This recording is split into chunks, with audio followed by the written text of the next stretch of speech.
पिघले लगेला जेकरा आंख में से आंसू ना गिरे के ओकरो आंख में से आंसू गिरे की कॉफी के चढ़ैया बाबा हो बैठल बानी हमरा के बैठल बानी हो हमरा के बैठल बानी कॉफी के छतिया बाबा हो बैले बानी हमरा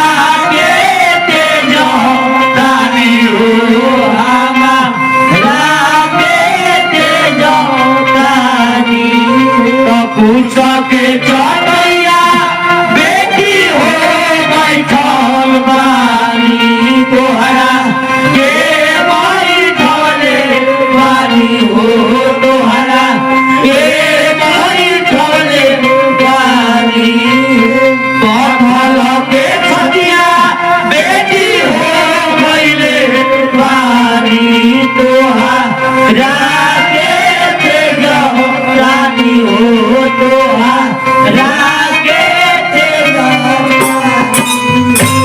बड़ी सुंदर माता बहन बेटी लोग गीत गावेला की जोगिया अरे बैठवल ए पापा अरे आपाती हो बानिया जोगिया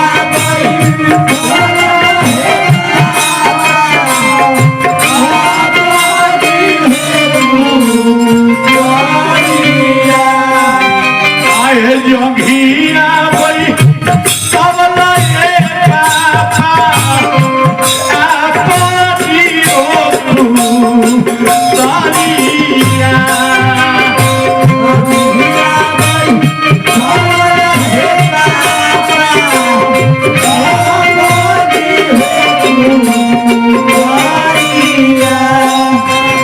रोवेली सिया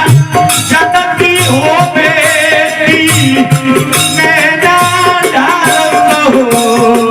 लोलावा रोवेली सिया जनकी हो बेटी नैना ढालो लोलावा आए हंसे देना चंदर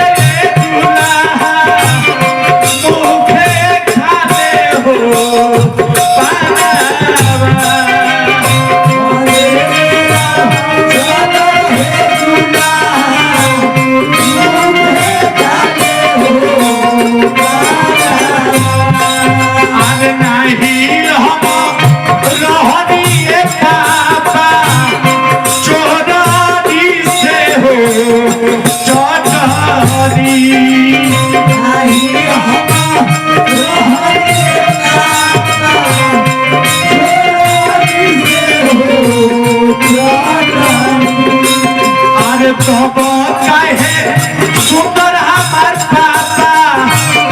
धिया बाटे हो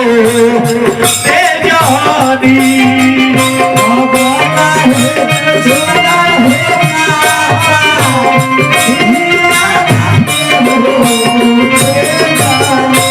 कन्यादान के मुहूर्त पूरा होला अब बबुआ कन्यादान जब हो जाला तब लावा मिलावल जाला मोर लवा तोर लवा एक ने मिलाव रे आ मोर भइया तोर भइया लवा ही सुताव रे लवा मिलावला के बाद सिंदूरदान होला सोना के सिंदूरा भरल सिंदूर रामचारो भाई के हाथ में दिया था इन्हें पंडित जी अग्नि के जमीन के देवता के साक्षी मान के आप पहले जैसे खाओ दुल्हन तरह संगे जाता रही इनका कोनो प्रकार के भोजन ना होकर चाहिए क्रिया खाते कहो साक्षी मान के अब पंडित जी सिंदूरदान कराई थे सोना के सिंदूरा भरल सिंदूर रामचारो भाई के हाथ में दिया रहता